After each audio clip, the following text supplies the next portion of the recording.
Well, it's wonderful to be at Cannes, where we can really have creative first conversations and really talk about how creative and media are combining to do really beautiful things. And at Teads, we've always been about the way that creative and media and technology can work together to drive the best outcomes for brands and marketers. Speaking of creative and media and technology, it seems like Teads has launched a new initiative or a new program kind of talking about fusing those things from an attention lens. Can you tell us a little bit more about that? Yes, I'd love to. So we're really excited to have launched the Teads Attention Program.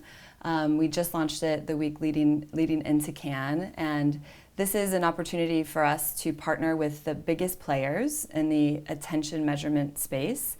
We're partnering at launch with Adelaide, Lumen, and Realize. And the intention really is to be able to move beyond a viewability metric and into an attention-based metric. So we're really excited about that.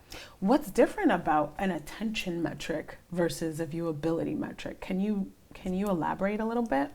Sure. I mean, I think first of all, it's important to acknowledge that an over-reliance on viewability, which is the best that we had at the time, has created some bad practices across the industry.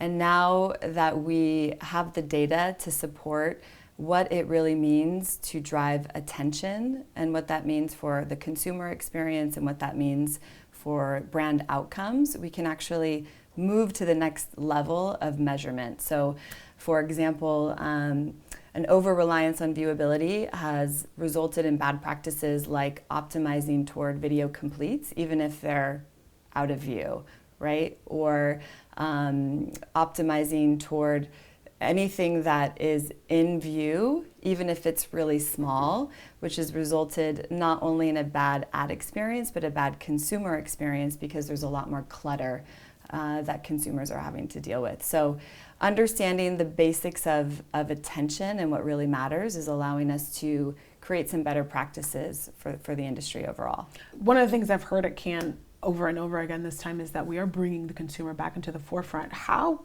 do you do that, and how do you measure attention in that way? Yeah, so we have found that there are 4 key drivers of attention. They're creative, the quality of the media, relevancy, as well as the overall ad experience. And when you look at those things combined, we recognize that ultimately it's driving better outcomes at the end of the day, which is what matters. So we have these partners that we're integrating into the platform in order to, again, plan, buy, optimize, and measure on attention-based metrics, and then ultimately tie those to outcome-based metrics, whether it's brand lift, consideration, or ultimately sales at the end of the day.